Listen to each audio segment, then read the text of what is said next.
What's up guys, magandang gabi po. Andito naman tayo sa panibagong vlog. So ayan, magluto po tayo ng labong. Ayan guys, adobong labong dahil wala po tayong gata. Ayan guys, yan.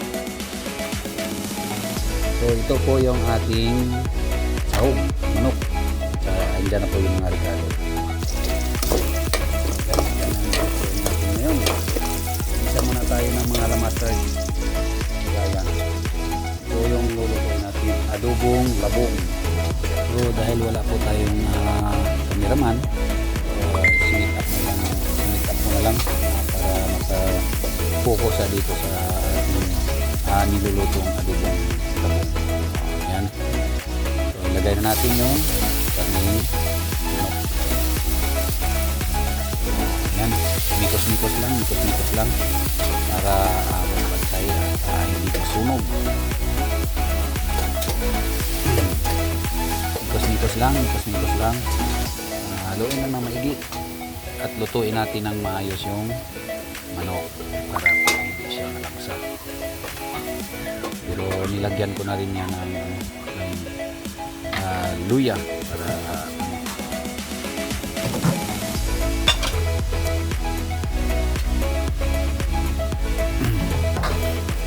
tingnan natin yung maigi yung manok, yung karning manok bago natin ilagay itong pinalambot na natin na labong. Tingnan muna natin.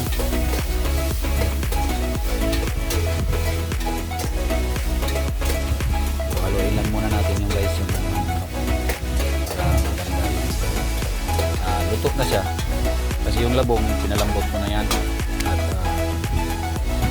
kunti na lang yung ano niya.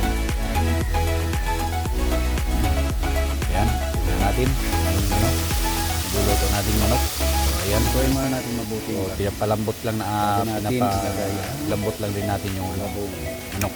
Lutuin natin ng maigi. Gisahin pala natin ng maigi. So ayan, takpan muna natin ulit.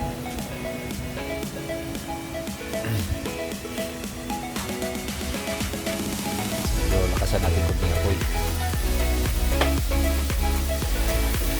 Ayan, halo-haloin na naman natin ulit. So pwede na siguro to. Lagay na natin yung labong. So ayan,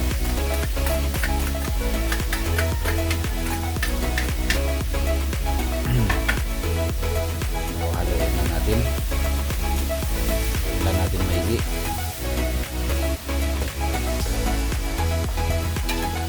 Ganyan lang, mikos-mikos lang, mikos-mikos. Magpantay. Kunting ano na lang to kasi napakuluan ko na to yung labong, palambot ko na to.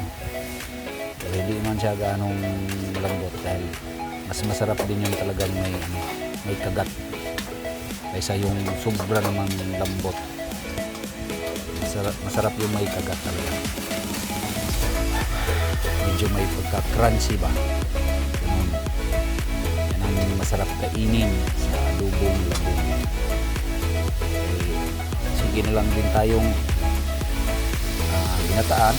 Ayan, adobo na guys. Mikos lang. Medyo natuyo na siya. Lalagyan natin ng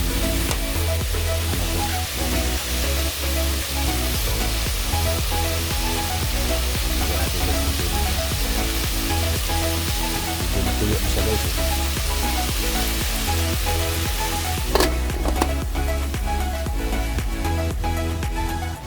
Busy yung cameraman. Busy ang ating cameraman. Kaya wala tayong cameraman. Kaya ayan, naka-sit up na lang.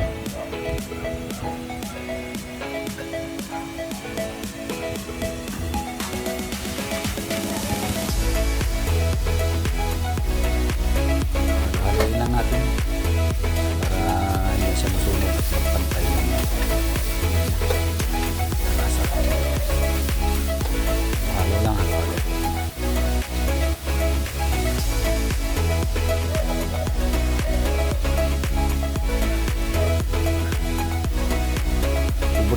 guys, pangalan pala sa amin ito sa Bisaya, ubod. Ubod ng kawayan.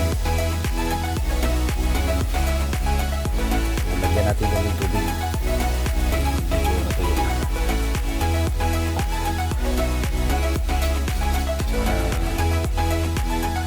Masarap po talaga, hindi siya matigas. Lagyan tayo ng kunting asin, kunti lang.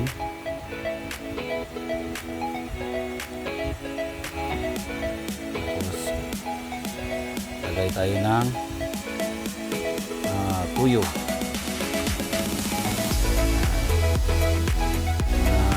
pagpalasa na agwa di patalanta. Joke lang.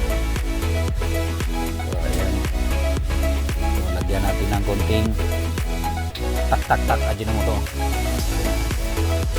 pangpalasa. Hindi ako gumagamit guys ng magic sarap dahil dyan ako nagkaka-UTI, kaya mahilig mag-magic sarap, bawas-bawasan. Hindi ko naman sasabihin sa inyo na huwag nyo nang gamitin. Marami pa rin gusto gumagamit mo, kaya so na yan guys, oh. Yan na yung ating labong. Palambutin pa lang natin konti pa. So ayan guys, thank you. At huwag kalimutan kong i-share ang ating video. Kung hindi ka nag-subscribe, mag-subscribe na po. Pinutin mo lang yung bell sa taas at